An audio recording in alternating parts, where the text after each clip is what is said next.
오늘 말씀은 마가복음 1장 1절부터 11절입니다. 하나님의 아들 예수 그리스도의 복음의 시작이라. 선지자 이사야의 글에 보라, 내가 내 사자를 내 앞에 보내노니 그가 내 길을 준비하리라. 광야에 외치는 자의 소리가 있어 이르되 너희는 주의 길을 준비하라. 그의 오실 길을 곧게 하라. 기록된 것과 같이 세례 요한이 광야에 이르러 죄 사함을 받게 하는 회개의 세례를 전파하니 온 유대 지방과 예루살렘 사람이 다 나아가 자기 죄를 자복하고 요단강에서 그에게 세례를 받더라. 요한은 낙타 털옷을 입고 허리에 가죽띠를 띠고 메뚜기와 석청을 먹더라.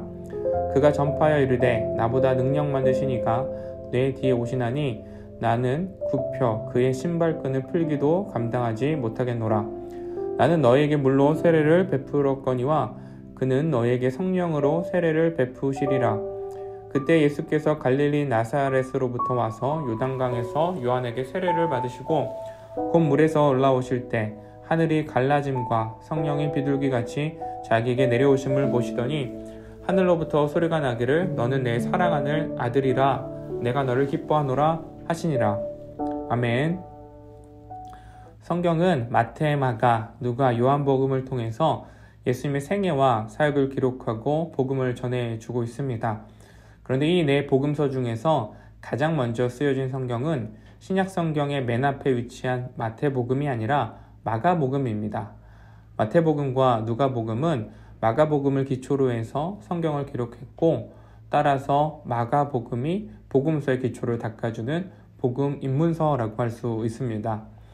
마가는 하나님의 아들 예수 그리스도의 복음의 시작이다 라고 마가복음을 시작하죠.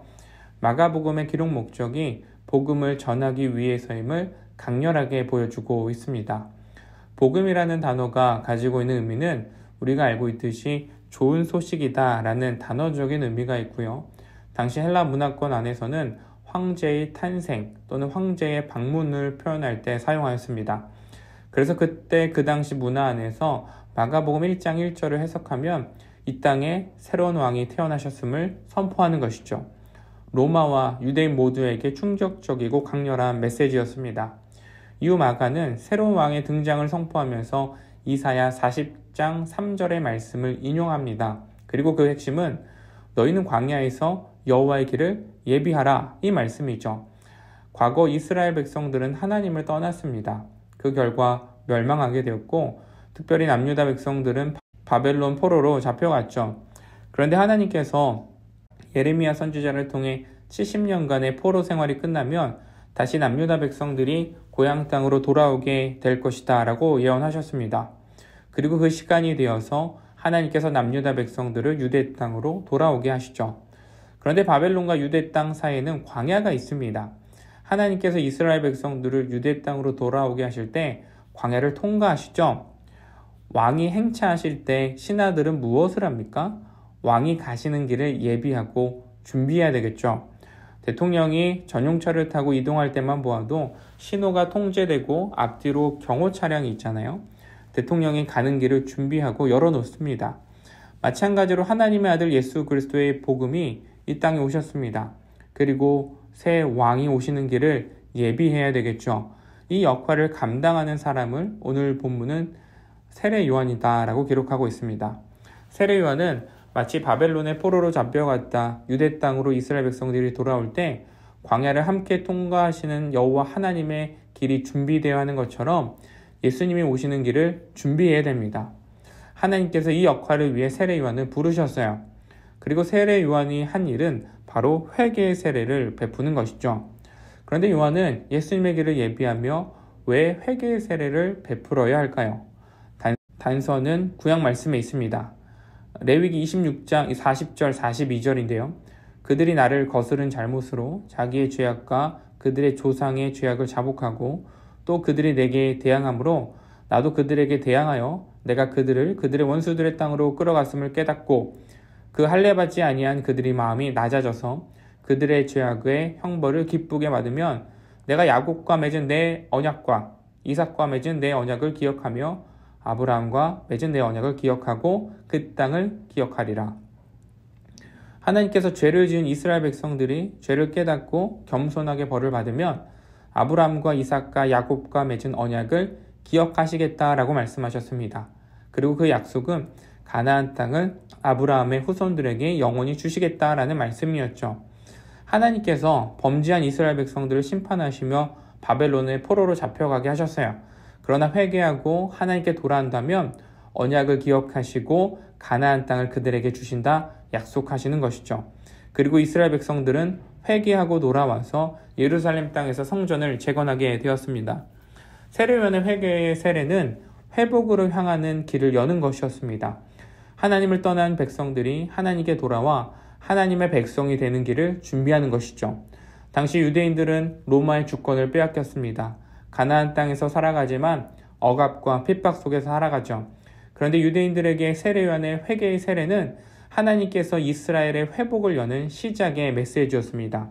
바벨론의 포로로 잡혀간 이스라엘 백성들이 다시 돌아와서 성전을 세우고 회복한 것처럼 자신들 또한 회복의 길로 나아가는 것임을 보게 된 것이죠. 그래서 사람들이 세례요한을 따라 광야로 몰려갔습니다. 자유를 찾아 모세를 따라 광야로 갔던 이스라엘 백성들과 같이 이들도 광야로 향하는 것이죠. 예수님 또한 세례요한에게 세례를 받으십니다. 그리고 세례를 받으시자마자 하늘이 열리고 너는 내 사랑하는 아들이라 내가 너를 기뻐하노라 라는 하나님의 음성이 나타나죠. 하나님은 예수님을 아들이라고 부르셨습니다. 예수님은 하나님의 아들이시죠. 하나님의 아들은 하나님께서 세우신 왕이시고 이방 나라를 정복하여서 이스라엘을 회복시키는 왕이십니다. 이사야 42장 2절 4절에 예언된 대로 상한 갈대를 꺾지 아니하며 꺼져가는 등불을 끄지 아니하는 자비하시고 정의를 행하신 우리의 왕이십니다. 이사야 53장의 메시지처럼 많은 사람들의 죄를 대신 지고 고난당하는 왕이시죠. 예수님은 이를 위해 오셨습니다. 그 누구도 하지 못했던 순종과 회복의 길을 여시기 위해 이 땅에 친히 내려오셨습니다. 그분이 우리의 왕이시고 구원자이시죠. 오늘 마가복음을 통해 선포된 하나님 나라의 복음이 우리의 삶 구석구석 퍼지기를 소망합니다. 하나님의 백성으로서의 삶을 회복하기 위해 우리의 삶의 죄의 모습들을 고백하고 회개의 자리로 향하기를 소망합니다. 하나님의 아들이신 예수님께서 우리의 왕으로 이 땅에 오셨습니다. 기도하시겠습니다. 하나님 감사합니다. 오늘도 하나님 나라의 복음을 우리에게 선포하시고 하나님 나라 백성으로 우리를 살아가게 하심에 너무나도 감사합니다.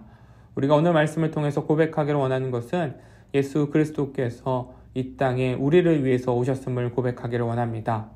우리에게 구원의 길을 열어주시고 하나님의 자녀되는 축복을 위해서 우리를 위해 오셨음을 또한 기억하기를 소망합니다. 이를 위해서 날마다 우리가 예수님께 나아가기를 소망합니다. 회복의 길로 나아가기를 원합니다. 이를 위해서 날마다 우리의 죄를 자복하고 회복의 길로 향하게 하여 주시옵소서. 또한 하나님께서 예수님을 하나님의 아들로 부르시고 왕으로 선포하셨습니다. 우리 또한 예수 그리스도를 우리의 왕으로 섬기며 예수님만 따라갈 수 있는 삶의 모습을 보이게 하여 주시옵소서.